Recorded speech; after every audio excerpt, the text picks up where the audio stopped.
여러분, 우리가 신앙생활을 하고 있습니다. 신앙생활을 하는 자들이 늘 기억해야 할 세 존재가 있습니다. 그것은 우리의 신앙의 대상이신 주님이십니다. 주님이 과연 어떤 분이신가? 우리가 깊이 묵상하며 그 주님을 바라볼 수 있어야 합니다. 두 번째로는 그 주님을 바라보는 나는 어떤 존재인가? 이 부분에 대하여 우리는 진지하게 고민해야 합니다. 그리고 또 하나 우리가 놓치지 말아야 할 존재가 있으니 바로 마귀입니다. 사탄이라고 하는 이 마귀가 과연 어떤 존재인가 하는 부분에 대해서 깊이 생각해야 합니다. 그런데 우리는 예수님에 대해서는 많이들 생각하고 또 주제를 나누기도 합니다. 나에 대해서도 우리가 많이 생각하고 주제를 나누기도 합니다. 그런데 마귀에 대해서는 정작 놓쳐버리며 건성건성으로 지나가 버릴 때가 참 많습니다. 우리는 마귀에 대해서 더 깊이 알아가야 합니다. 왜 그렇습니까? 우리는 지난날 마귀의 종되었던 자들입니다. 그런데 그 마귀의 소나기에서 우리가 벗어나 이제는 의의 신랑이신 예수님의 신부가 되었습니다. 옛 주인 마귀가 우리를 그냥 놔둘 것 같습니까? 절대 그렇지 않습니다. 마귀는 지금 어떤 심리 상태로 우리를 바라보고 있습니까? 누가복음 22장 31절에 보면은 너희를 밀가부르듯 하려고 그렇게 표현합니다. 퀴즈를 해보셨습니까? 높이 올리면 올라가고 낮추면 낮춥니다. 마음껏 퀴즈를 합니다. 사탄이 우리를 그렇게 갖고 논다라는 뜻이 되겠죠? 베드로전서 5장 8절에 보시면 너희 마귀가 우는 사자와 같이 두루다니며 삼킬 자를 찾는다고 했습니다. 여러분, 짐승 가운데서 최고의 맹수가 바로 이 사자입니다. 그런데 그 사자가 지금 우는 사자같이 두루다니며 우리를 찾고 있다라고 말합니다. 요한계시록 12장 17절에 보시면 용이 여자에게 분노하여 돌아가서 바다 모래 위에 서 있더라고 했습니다. 분노한 상태로 우리를 바라보고 있습니다. 여기에 용은 마귀를 뜻합니다. 그런데 마귀는 이 외에도 여러 이름들을 갖고 있습니다. 사탄, 귀신의 왕, 바알세불, 벨리알, 옛뱀, 고소자, 참소자, 공중의 건세 잡은 자, 거짓말하는 자, 파괴자, 악한 자, 이로 헤아릴 수 없이 많은 이름들을 가지고 있습니다. 이 이름들은 한결같이 마귀의 성품이 어떤 것인지를 우리에게 적나라하게 보여주고 있는 것입니다. 그런데 어떤 사람들은 이렇게 간단히 말합니다. 마귀? 마귀는 만화에서 나오는 그런 괴물과 같은 존재일 거야. 또 어떤 사람들은 마귀? 오늘과 같이 첨단 시대에 마귀는 무슨 마귀냐? 그런 존재는 없다. 이렇게 단정 지어버리는 자들도 있습니다. 또 어떤 사람들은 마귀에 대해서 너무 심각하게 접근을 합니다. 이 감기 든 것도 마귀 때문이다. 코를 고는 것도 귀신 때문이다. 이렇게 모든 것을 귀신의 장난으로 간주하려는 그런 경향이 있습니다. 이 모든 것 다 정상적인 가르침이 아닙니다. 그러면 성경적인 가르침은 어떤 가르침일까? 우리가 좀 진지하게 생각해 볼 필요가 있습니다. 마가복음을 가을을 열면서 우리가 살펴나가고 있죠. 이 마가가 제일 먼저 다루는 주제가 무엇이냐? 바로 이 사탄 마귀입니다. 예수님을 다루기에 앞서서 사탄 마귀를 먼저 다루는 것을 놓치지 마셔야 합니다. 이 마태도 이 마귀에 대해서 아주 길게 제일 처음 다루고 있습니다. 누가도 아주 상세하게 다루고 있습니다. 그만큼 중요한 주제라는 뜻이 되겠죠. 그런데 이 마가는 간략하게 기록해 나가는 것이 바로 핵심입니다. 그래서 오늘 2절에 걸쳐서 마귀에 대해서 얘기를 하고 있는데 아주 간단하게 접근을 합니다마는 핵심은 놓치지 않고 있습니다. 다시 한번 본문을 우리 다 같이 앞을 바라보시면서 읽어보십시다. 시작. 성령이 곧 예수를 광야로 몰아내신지라. 광야에서 40일을 계시면서 사탄에게 시험을 받으시며 들 짐승과 함께 계시니 천사들이 수종들더라. 본문을 자세히 한번 보십시다. 여러분 본문에 보시면 성령과 마귀가 동시에 언급이 되고 있습니다. 성령, 그 다음에 또 마귀. 그래서 이게 성령의 인도하심인지 마귀의 시험인지 헷갈립니다. 마태는 이 부분을 이렇게 또 설명합니다. 그때에 예수께서 성령에게 이끌려 마귀에게 시험을 받으러 광야로 가사 성령에게 이끌려 갔습니다. 그럼 마귀에게 시험을 받으러 갔답니다. 여러분, 성령과 마귀가 동시에 언급됩니다. 누가 예수님을 시험했다라는 것입니까? 누가 시험하는 자의 주체입니까? 이것은 오늘 우리가 이 세상을 살아가며 여러 가지 시험과 어려움을 당하는데 그 시험이 마귀로부터 오는 시험인지 성령으로 말미암는 시련인지 이거 분갈하는 것이 결코 쉽지 않다라는 것을 우리에게 이 본문은 알려주는 것입니다. 영적인 세계입니다. 영적인 존재입니다. 그러므로 어떤 일이 나에게 닥쳤을 때에 이것이 마귀가 주는 시험인가? 아니면 이것이 성령으로 말미암은 시련인가? 이것을 분간하는 것이 쉽지 않습니다. 때문에 바울 사도는 고린도전서 12장에서 은사론을 쭉 펴면서 중간에 이렇게 얘기합니다. 영들 분별하는 은사가 있다. 영들 분별하는 은사를 너희들이 받아야 한다. 그렇게 말하고 있습니다. 일반적으로 마귀가 우리에게 주는 시험을 템테이션이라고 합니다. 반면에 성령이 우리에게 주시는 시험을 테스트라고 합니다. 테스트는 우리에게 결과적으로 큰 유익을 줍니다. 그러나 템테이션은 미끄러지게 만들고 쓰러지게 만들고 우리로 하여금 낙담하게 만드는 목적을 가지고 있는 것입니다. 그러므로 우리가 시험 받는 현장에서 위선간에 이 시험이 마귀로부터 왔는지 아니면 성령으로부터 왔는지를 분별할 수 있어야 합니다. 둘째, 오늘 이 본문에 보시면 마귀가 존재하는 이유를 분명히 밝히고 있는 것입니다. 동일한 사건을 기록하고 있는 마태는 이렇게 말하고 있습니다. 시험하는 자가 예수께 나와서 단도직입적으로 마태는 마귀의 존재를 시험하는 자라 이렇게 규정을 하고 있습니다. 이게 마귀의 존재 목적입니다. 마귀는 우리를 시험하기 위해서 존재합니다. 우리를 넘어뜨리고 우리를 미혹하며 미끄럼틀에서 우리로 하여금 미끄러져 넘어지게 하기 위해서 존재합니다. 그래서 결국은 믿음에서 우리로 하여금 떠나게 만드는 것입니다. 사명에서 멀어지게 만드는 것입니다. 기도의 자리에서 점점 멀어지도록 만드는 것입니다. 불평하고 원망하고 그래서 나로 하여금 점점 신앙의 자리에서 멀어지게 하는 그런 일들을 마귀가 자행하는 것입니다. 세 번째 중요한 것이 있습니다. 오늘 이 본문을 보시면 마귀의 영역이 도대체 어디까지인가 하는 데 대한 질문을 우리에게 하게 만듭니다. 오늘 이 부분만 좀 중점적으로 다루어 보려고 생각합니다. 오늘 본문은 이렇게 시작하고 있죠. 성령이 곧 예수를 광야로 몰아내신지라. 하지만 원문을 살피시면 이렇게 시작하지 않습니다. 성령이 곧 아니고 곧 성령이, 곧으로 번역된 이 유디스라는 단어가 문장 첫머리를 장식하고 있습니다. 마태도 이 부분에 대해서 예외가 아닙니다. 그때에 토테라는 부사를 문장 제일 앞에 내세웁니다. 여러분, 어떤 문장이 이렇게 만들어졌을 때 문장 제일 앞에 어떤 부분을 내세웠다라는 것은 어떤 의미입니까? 그것은 강조의 의미입니다. 강조하는 단어를 제일 앞에다 놓는 것입니다. 오늘 이 사건에서는 그때에 혹은 곧이라는 단어가 우두머리를 차지하고 있습니다.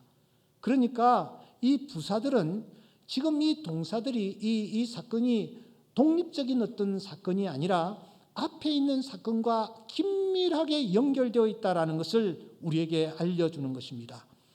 이 사건만 보아서는 되지 않는다. 이 사건 앞에 어떤 사건이 있었는지를 살펴야 한다. 이런 메시지를 우리에게 주고 있는 것입니다. 그러면 여러분, 오늘 우리가 12절과 13절을 읽었는데 그 앞에는 어떤 사건이 기록되어 있습니까? 마가복음 1장 9절에 보시면 그때에 예수께서 갈릴리 나사렛으로부터 와서 요단강에서 요한에게 세례를 받으시더라고 했습니다. 요단강가에서 세례를 베푸는 자가 하나 있었습니다. 세례 요한이었습니다. 그는 아주 이상한 복장을 하고 있었습니다. 메뚜기와 석청을 먹고 있었습니다. 그의 입에서는 사자우 같은 소리가 터져 나왔습니다. 이 독사의 자식들아, 누가 너희를 가리켜 장차올 임박한 진노를 피하라 하더냐. 이미 도끼가 나무 뿌리에 놓였으니, 완료형입니다. 좋은 열매 맺지 아니하는 나무마다 지켜 불에 던지우리라. 이 메시지 앞에 화들짝 놀란 온 갈릴리 사람들과 유대 사람들과 예루살렘 사람들이 이 세례 요한 곁으로 몰려왔고 그들은 무릎을 꿇고 머리를 조아리며 세례 요한 앞에서 세례를 받고 있는 것입니다. 그런데 그 현장에 여러 사람들과 똑같은 한 분이 나타나셨습니다. 그리고 그분은 조용히 세례 요한 앞에 무리를 숙이고서는 세례를 받으려고 하는 것입니다. 요한은 그분이 누구신지를 알았습니다. 세상 죄를 지고 가실 하나님의 어린 양이라는 사실을 알았습니다. 그래서 자기는 그분의 신발끈 풀기도 감당지 못할 자다. 나는 그분을 위하여 광야에서 외치는 자의 소리일 뿐이다.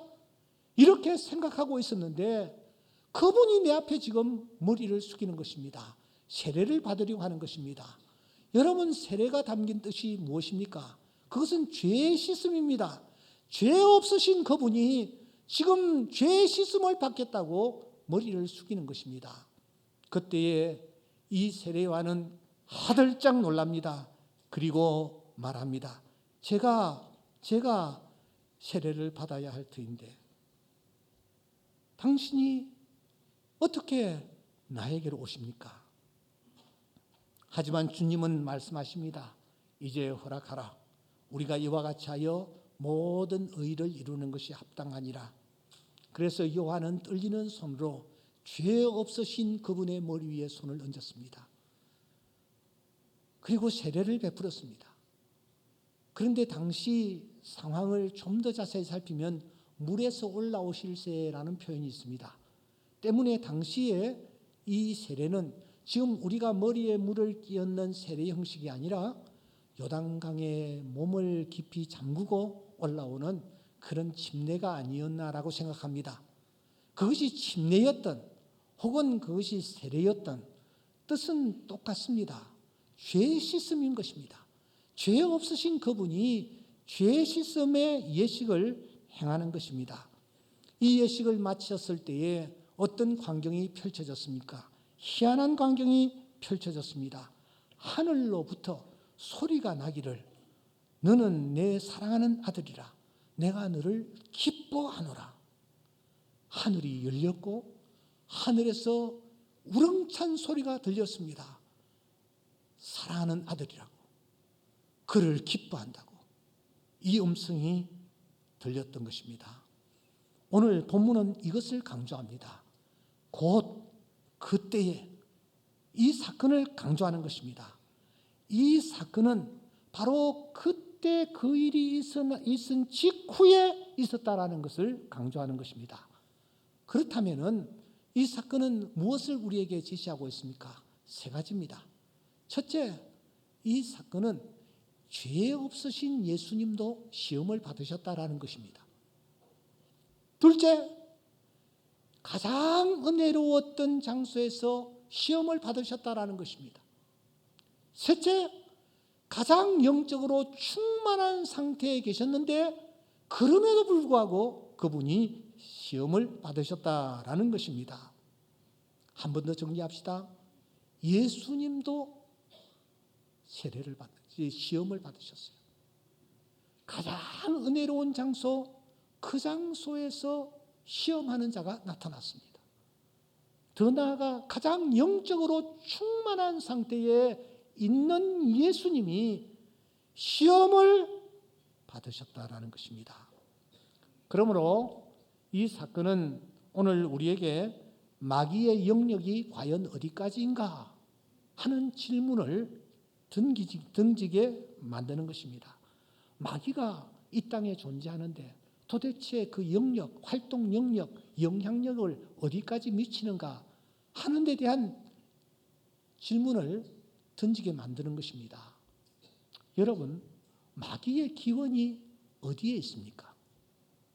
마귀는 어떻게 해서 존재하게 되었습니까? 이사야서 14장 12절에 보시면 너 아침의 아들 계명성이여 라고 합니다. 이 존재는 하늘에 있던 존재입니다. 여러 천사들 가운데서도 상당한 위치에 있던 그룹이었습니다. 그런데 이 계명성이 교만하여 하나님을 대적하는 가운데서 그가 하늘에서 떨어집니다. 그래서 그는 땅에 찍혔다라고 합니다. 요한계시록 12장 9절에 보시면 큰 용이 내쫓겼다.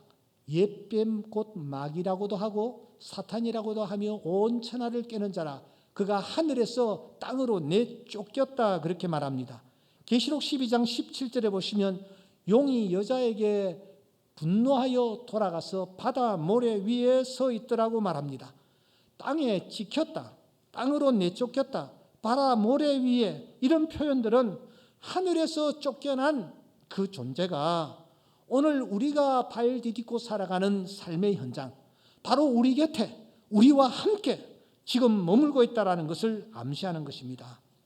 그렇다면 그 마귀의 영향력이 어디까지입니까?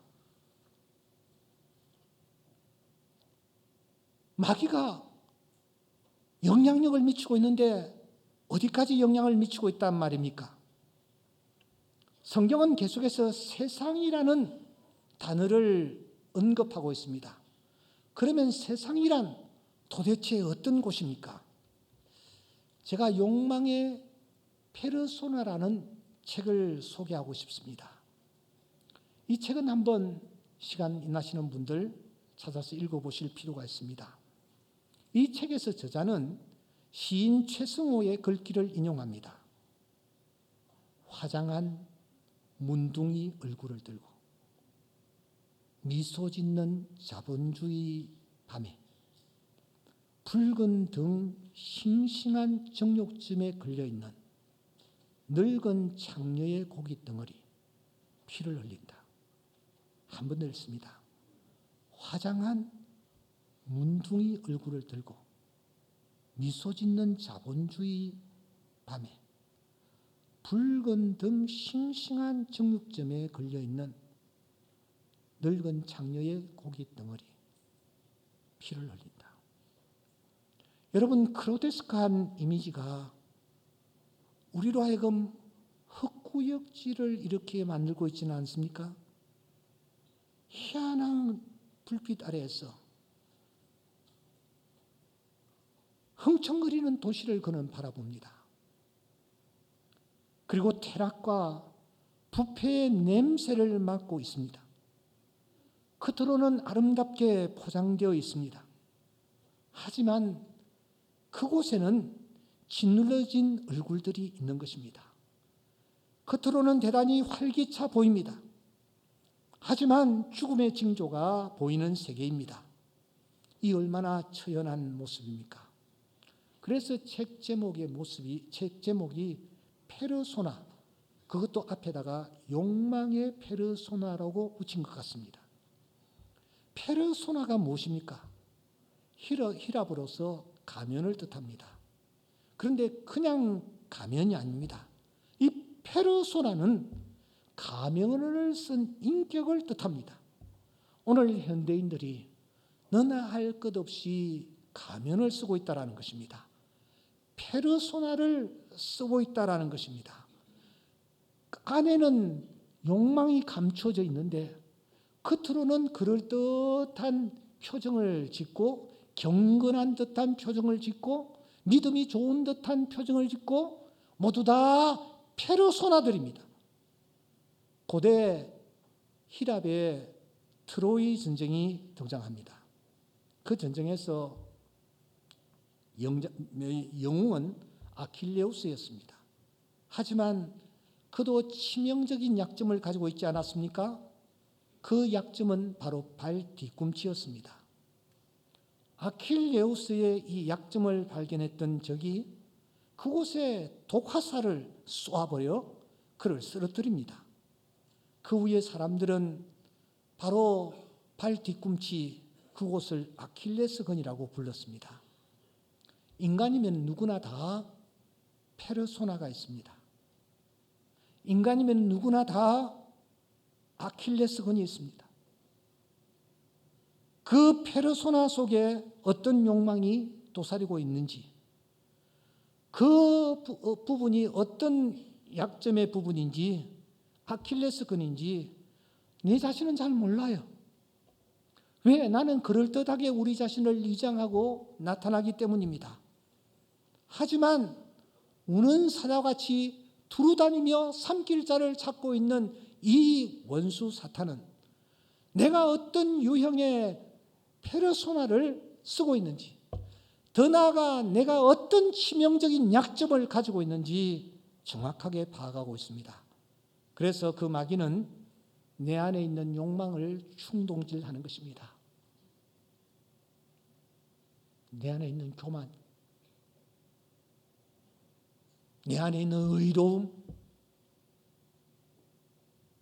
내 안에 있는 믿음 좋음, 이런 것까지도 이 사탄은 이용하여 나를 넘어뜨리려 합니다. 겉으로는 양복을 입고 그럴듯하게 우리 자신들을 위장하고 있지만 우리에게는 다 나름의 아킬레스건이 있습니다. 그 아킬레스건이 어디인지, 무엇인지 사탄은 너무나 정확하게 알고 있고 그 아킬레스건을 향해서 끊임없이 독화살을 쏘고 있는 것입니다. 바울을 끝까지 도왔던 사람 중에 데마라는 사람이 있습니다. 이 사람은 끝까지 바울을 도우고 사역에 협력을 했습니다. 그런데 디모데후서 마지막 순간 이 데마가 그냥 바울 곁을 밀어없이 떠납니다. 이런 데마를 향하여 바울은 말합니다. 데마는 세상을 사랑하여 나를 버리고 데살로니가로 갔다고 말입니다. 오늘 우리가 머물고 있는 세상이 유혹의 현장입니다.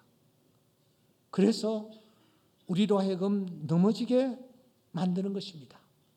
그런데 이 사탄이 여러분 어떤 도구를 가지고 우리에게 제일 많이 접근을 할까요? 바울 사도는 넌지시 어떤 도구를 가지고 사탄이 오늘 우리에게 접근하는지 알려주고 있습니다. 디모데후서 3장 1절이죠. 내가 이것을 알라. 말세에 고통하는 때가 이럴 것이다.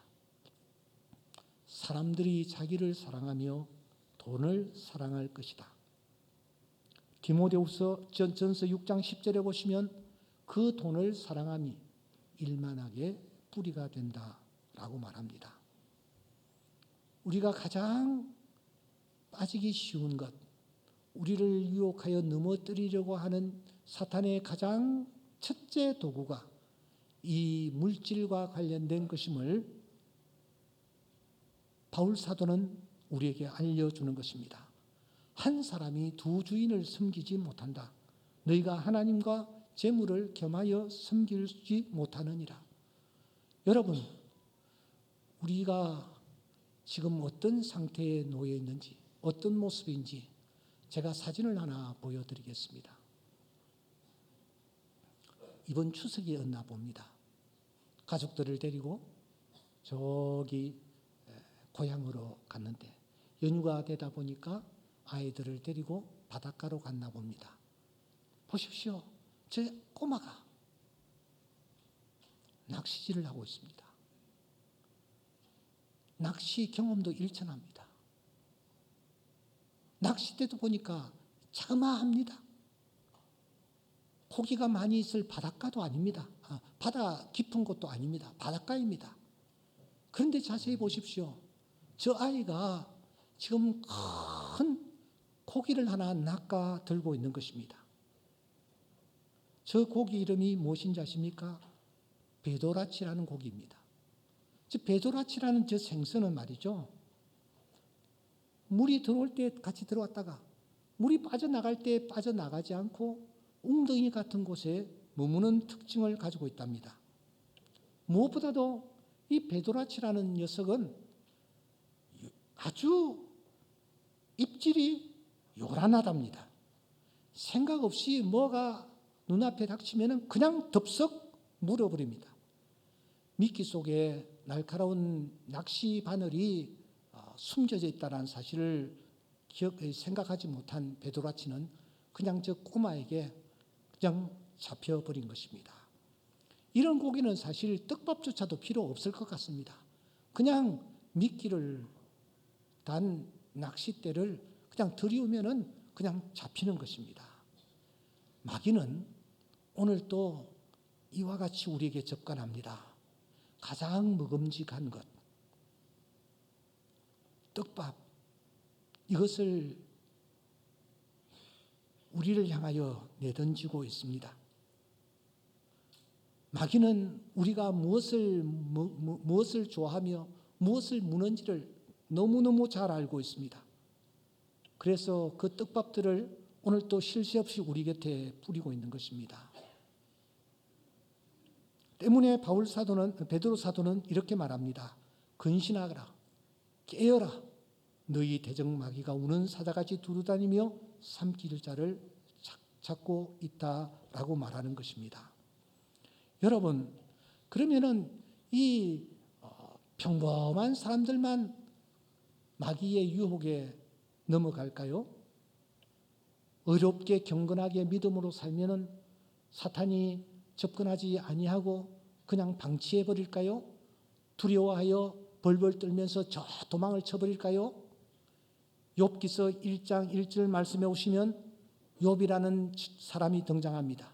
이 사람은 온전하고 정직하여 하나님을 경외하며 악에서 떠나고 있었습니다. 그래서 하나님조차도 욥에 대해서는 인정을 하지 않습니까? 사탄에게 이르시되 내가 내 종 욥을 유의하여 보았느냐?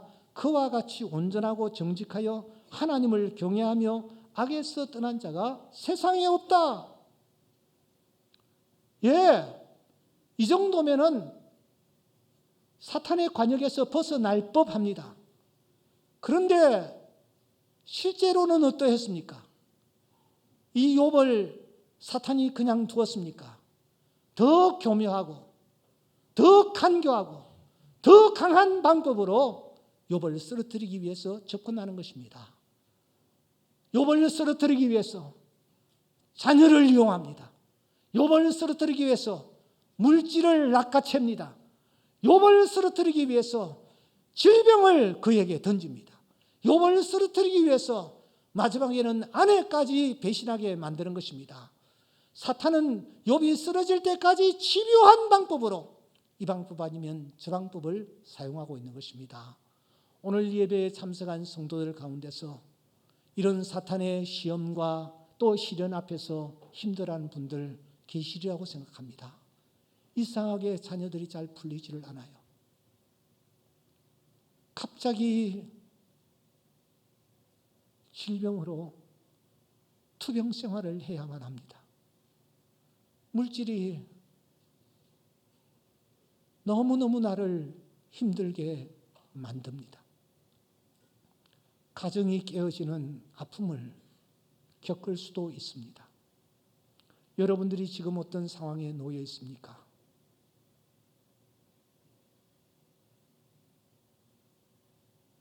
그 어떤 상황에 놓여 있을지라도 마귀는 포기하지 않냐고 접근하여 결국은 쓰러뜨리려 하는 것입니다. 심지어 오늘 본문에 예수님조차도 쓰러뜨리려고 무려 3번이나 예수님께 접근하여 예수님을 넘어뜨리려고 하는 것을 우리가 발견합니다. 그런데 사랑하는 여러분, 우리가 이 사건이 그냥 여기에서 끝나버리면 우리는 실망하고 돌아갈 수밖에 없을 것입니다. 그런데 오늘 본문은 어떻게 끝을 맺습니까? 1장 13절 말씀해 보시면 천사들이 수종들더라 그렇게 말합니다. 마태는 좀 더 자세하게 설명합니다. 이에 마귀는 예수를 떠나고 천사들이 나와서 수종드니라. 결국 누가 이겼습니까? 우리 주님이 이기셨습니다. 이 주님이 오늘 우리와 함께 하시는 줄 믿습니다. 우리가 시련과 어려움을 비록 당하여 눈물로 밤을 지새우며 잠을 이루지를 못하고 고통 가운데 긴 밤을 지새운다 할지라도 그곳에 주님이 계십니다. 주님이 힘을 주실 것이요 능력을 주실 것이요 지혜를 허락하실 것입니다. 그리하여 사탄의 괴계를 능히 이기게 하여 주실 줄 믿습니다. 예수님이 승리하셨습니다. 주님께서 우리에게 말씀하십니다. 세상에서는 너희가 환난을 당하나 담대하라 내가 세상을 이겼노니라. 주님이 선언하십니다. 내가 세상을 이겼다. 이 말은 마귀의 권세를 이겼다라는 것입니다. 그 승리자 주님이 지금 우리와 함께하여 우리와 동행하시며 우리를 붙잡아 주시고 인도하여 주실 줄 믿습니다. 그러면 주님께서 그 사탄의 권세를 물리치신 비결이 무엇입니까? 그것은 말씀이었습니다. 세 번의 시험 앞에서 주님은 그때마다 말씀으로 사탄의 괴계를 능히 물리셨습니다. 우리가 주의 말씀을 붙잡을 때에 우리의 상황이 힘들고 어렵다 할지라도 주님께서 우리에게 승리의 기쁨을 허락하여 주실 줄 믿습니다. 때문에 요한 사도는 요한일서 5장 4절에서 이렇게 말합니다. 무릇 하나님께로부터 난 자마다 세상을 이긴다. 세상을 이기는 승리는 바로 이것이니 우리의 믿음이라고 말씀합니다. 믿음이 무엇입니까? 주의 말씀을 붙잡는 것입니다. 우리가 말씀을 붙잡을 때에 주님께서 우리에게 승리의 기쁨을 안겨주실 줄 믿습니다. 사랑하는 성도 여러분, 지금 여러분들 어떤 처지에 놓여 있습니까? 마귀는 치외법권이 없습니다. 평범한 사람들에게도 욕과 같이 의로운 사람에게도 심지어 예수님에게도 이 사탄은 접근하여 넘어뜨리려고 했습니다. 하지만 주님께서 말씀으로 이 사탄의 권세를 물리치신 그 주님께서 지금 우리와 함께 하십니다. 그러므로 우리는 결국 승리하게 될 줄 믿습니다. 이 주님을 바라보면서 이 하반기에 믿음으로 승리하는 주의 귀한 자녀들이 다 될 수 있기를 주의 이름으로 축원합니다.